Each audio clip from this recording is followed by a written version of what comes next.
오늘의 큐티 말씀은 누가복음 2장 41절부터 52절입니다. 제목, 내가 있어야 할 곳. 먼저 앞뒤 문맥을 살펴보겠습니다. 로마 황제 아구스도가 행정 재편과 세금을 징수할 목적으로 인구 조사를 하게 됩니다. 사람들은 호적을 등록하기 위해 고향 땅으로 가야 했습니다. 다윗의 후손이었던 요셉도 자기가 살던 나사렛을 떠나 고향 땅 베들레헴으로 갔습니다. 미가 5장 2절의 말씀대로 베들레헴에서 예수님이 태어났습니다. 많은 사람들이 이동하고 있는 터라 요셉과 마리아는 방을 구하지 못했고 정말 낮고 낮은 마국간에서 태어나셨습니다. 마태복음에서는 별을 따라 온 동방 박사들이 등장하지만 누가복음에서는 그 당시에 소외받던 목자들이 예수님이 태어난 곳을 찾아와 하나님을 경배합니다. 예수님은 율법대로 태어난 지 8일 만에 할례를 받으셨고 이름도 예수라고 지었습니다.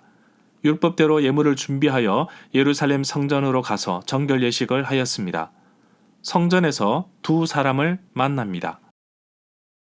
늘 하나님 말씀을 귀하게 여기며 기다려왔던 시므온과 안나가 아기 예수님을 만나게 됩니다. 이들은 모든 사람들에게 구원을 베풀어 주시는 하나님을 찬양합니다. 이후에 예수님은 나사렛에 와서 건강하게 자라게 됩니다. 누가복음에서만 예수님의 어린 유년 시절의 이야기가 실려 있습니다. 예수님의 사춘기 시절은 어땠을까요? 유대인들은 12살이 되면 스스로 율법을 지킬 준비를 합니다. 예수님도 유월절에 관련된 율법을 지키기 위해 부모님과 함께 예루살렘으로 갔습니다. 유월절 행사가 끝나자 이웃과 가족끼리 무리를 모여서 집으로 향하게 됩니다. 부모님들도 서로 아이들을 지켜보면서 무리를 지어 이동하기 때문에 예수님의 부모님도 예수님이 가족들의 틈에 껴서 집으로 오는 줄 알았습니다. 하루가 지나서 동행하지 않음을 알고 다시 예루살렘으로 되돌아갔지만 예수님은 성전에서 율법학자들과 앉아서 하나님의 말씀을 나누고 있었습니다. 예수님은 고향 나사렛에 내려와 하나님과 사람들로부터 사랑을 받으며 자라나셨습니다. 문단을 나눠보겠습니다. 41절부터 52절은 12살 소년 시절의 예수님. 41절에 보면 요셉과 마리아는 매년마다 유월절을 지키기 위해 나사렛에서 예루살렘까지 갔습니다. 42절에 보면 매년 유월절마다 예루살렘으로 가는 길이었지만 성경은 예수님이 소년 시절 12살 되었을 때를 강조하고 있습니다. 이 시기에 해당되는 관례가 있는데 바로 이스라엘에서는 12살이 되면 성년기로 접어들기 시작하는 것으로 보았습니다. 매년마다 유월절에 예루살렘으로 올라갔으나 이번에 일어난 특별한 사건을 기록하고 있습니다. 43절에 보면 12살 때 유월절 절기의 관례를 다 마치고 집으로 돌아갈 때의 일입니다. 아이 예수님은 예루살렘에 머무셨지만 그의 부모는 이를 모르고 있었습니다. 44절에 보면 예수님은 예루살렘에 있지만 부모는 동행 중에 있는 줄을 생각하고 하루길 간 후 친족과 아는 중에서 찾았습니다.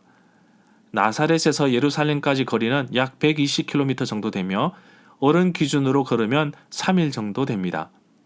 같은 동네 사람들과 함께 움직이고 여행하기도 하는 모습이 있었기 때문에 당연히 요셉과 마리아도 예수님이 친척들과 함께 동행하는 것으로 보았습니다.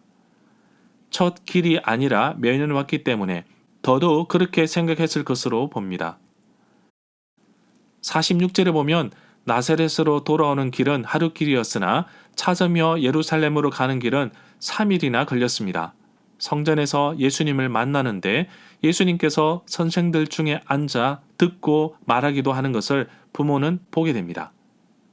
여기에서 랍비에 대해서 알아보겠습니다. 랍비는 문자적으로 나의 큰 자를 뜻하지만 실제로는 선생님 하고 부르는 말입니다. 율법 전문가이자 선생인 서기관을 존경하는 뜻으로 부를 때도 썼습니다.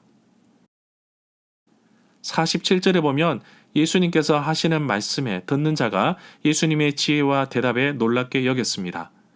48절에 보면 부모 역시 놀랐는데 예수님의 말보다는 찾았다는 부분에서 놀랐음을 보게 됩니다.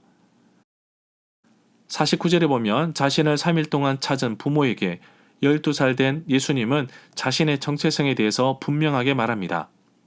왜 저를 찾으셨습니까? 제가 아버지 집에 있어야 할 것을 모르셨습니까? 이 말씀은 결국 예수님의 생애가 하나님 아버지와 함께하며 또한 십자가로 그의 생애가 이끌리게 됨을 말해주는 대목으로 봅니다. 50절에 보면 부모는 예수님이 하신 말씀을 깨닫지 못하였습니다. 천사가 전해준 말과 시므온의 말은 놀랍게 여기며 잘 간직하였지만 소년 예수님의 말과 행동은 잘 이해하지 못하는 모습을 보이게 됩니다. 늘 예수님과 함께해서 그럴까요? 아니면 양육자라서?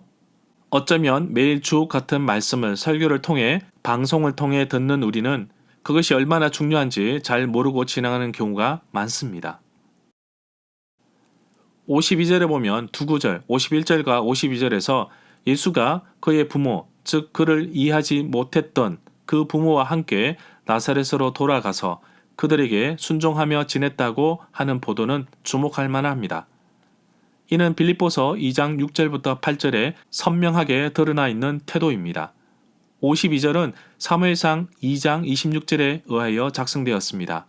은혜란 총애란 의미로 이해할 수도 있습니다. 그 구절은 얼마나 참되게 실제로 하나님이 예수 그리스도 안에서 사람이 되셨는지를 보여줍니다. 절마다 상세한 설명과 구절 해석, 핵심 내용과 중심 줄거리는 네이버 블로그에 올려져 있습니다. 내게 주시는 교훈입니다. 사복음서 중에서 누가복음에만 예수님의 청소년 시절이 기록되어 있습니다. 유대인들의 소년들은 12살이 되면 율법의 아들이 되면서 율법의 일정 부분을 지킬 의무가 주어졌습니다. 그렇기 때문에 예수님도 철저하게 율법을 준수하면서 사셨습니다. 오늘 일어난 사건에서 소년 예수님은 자기 자신의 정체성에 대해서 분명하게 알고 계셨습니다. 그리고 예수님은 육체적인 뿐만 아니라 사회적, 영적인 모든 영역에서 골고루 온전하고 균형 있게 성장하고 있음을 보여주고 있습니다. 52절에서 유년기 예수님의 성장 과정을 잘 표현하고 있습니다. 이 세상의 부모들은 소년 예수님처럼 자신들의 자녀들도 잘 성장하기를 바라고 있을 것입니다. 저도 청소년 자녀를 두고 있는 부모로서 사춘기를 지나는 자녀들을 보며 긴장하지 않을 수 없습니다.